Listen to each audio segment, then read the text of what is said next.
Southern Pocatello. Good evening and thank you for joining us tonight. I'm Todd Kuntz. Tuesday, work began on the South Valley Connector project, otherwise known as the Cheyenne Overpass. Eyewitness News reporter Luke Jones toured the site today and joins us live tonight from our Pocatello newsroom. Luke, this has been in the works for a while. That's right, Todd. In fact, they've been talking about doing something like this since the 1960s, but now the final phase of this project finally coming together, and once it's complete, we should have a connection between two major thoroughfares. A sharp crackling.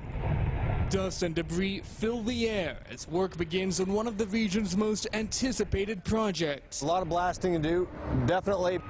Crews got to work this week blasting and shifting rock to clear a path for the new South Valley Connector. And it's going to allow to get from one side of the valley to the other without having to go through Ross Park. When it's completed in December, it'll connect Bannock Highway with 5th Avenue. It's going to go out to about the edge of 2nd Street. To do that, Idaho Transportation Department engineer Scott Redding says they'll have to cross I-15. The original design was to go over I-15, but there's a lot of commerce that goes south out of Pocatello. So height restrictions aren't a problem.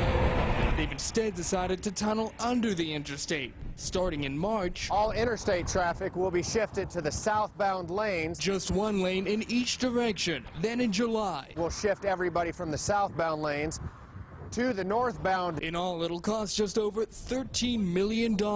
Which is actually quite a bargain. Especially when you consider the time it'll save. It's really going to connect the south end of the community in a much easier fashion. Now, this project comprises of 3 bridges, and good news for you cyclists, they're also getting some bike paths.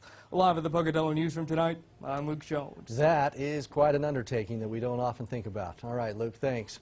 The project is being handled by a Utah-based construction company called WW Clyde. Also, in a few weeks, there will be